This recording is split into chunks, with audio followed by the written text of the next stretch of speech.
Quelques années, toute l'Europe s'y met.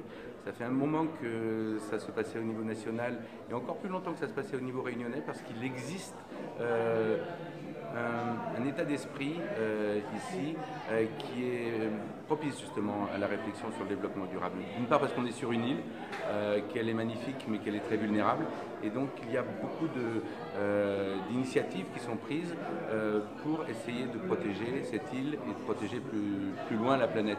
Nous sommes de l'atelier relais de Saint-Paul et nous dépendons du collège Albert Lougnon et avec ses élèves depuis 2 ans nous travaillons sur un projet de jardin partagé à Plateau-Cailloux pour les habitants sur une grosse parcelle de 4000 m², notamment du manioc et différentes espèces de patates douces. Donc nous avons déjà commencé à planter et puis là pendant la semaine du développement durable, les jeunes vont vous expliquer ce qu'on va faire là-bas. Jardin partagé, c'est pour les habitants du quartier. Par exemple, s'ils ont besoin de quelque chose, au lieu d'aller au marché, par exemple, ils peuvent casser dans le jardin. Mais il faut qu'ils remplacent par quelque chose d'autre. Des plantes, des tisanes. Voilà. Alors elles n'y sont pas encore, mais là on est vraiment en train d'aménager le jardin. On l'a inauguré en décembre. Mais là on a encore 200 espèces à planter. Bientôt à Plateau-Cailloux il va y avoir 3000 logements supplémentaires et si cette opération réussit, on espère qu'elle pourra être reproduite dans les prochains, au niveau des prochains logements, au niveau de la prochaine zone d'aménagement. Ils sont conçus donc avec des matériaux de matières premières, enfin de matières recyclées, comme des bouteilles de plastique qui sont utilisées sur des plastiques comme sur l'arrière des sièges. Des intérieurs de portes qu'on retrouvera de la fibre de kénaf, donc, qui est une plante subsaharienne. Dans nos sièges, on utilisera de la laine vierge qui nous permettra d'éviter d'utiliser de la mousse synthétique. Sur le tableau de bord, du bois d'eucalyptus, en fait c'est un véhicule totalement électrique, 100% électrique, et donc simplement à recharger à la maison et donc nous permettra de faire vos kilométrages sans aucune émission de CO2.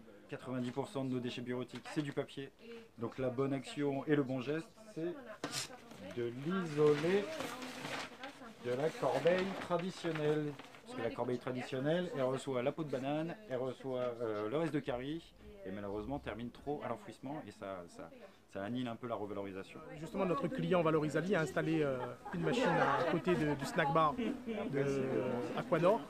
Pas seulement, donc les machines sont installées dans tous les movings de la Réunion, tous les fitness parks. On est installé à la Sinor aussi, on vient d'installer Sénécambé.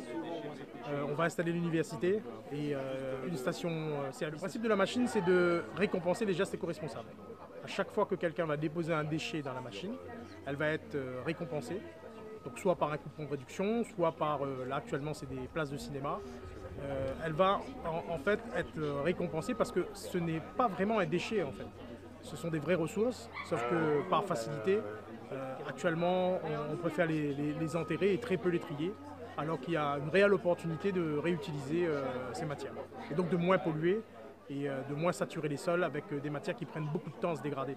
Je disais tout à l'heure, une bouteille en plastique, c'est 500 ans avant d'être dégradée totalement. On a vu aujourd'hui pas mal d'initiatives formidables qui viennent des jeunes, qui viennent des entreprises, qui viennent des associations, des collectivités. C'est ça l'idée, c'est d'essayer de partager. Donc on est tous au même niveau et il faut qu'on soit acteurs. On ne doit pas être spectateur de notre façon de consommer, de notre façon de vivre, de nous déplacer, de construire. On doit être acteur d'une transition.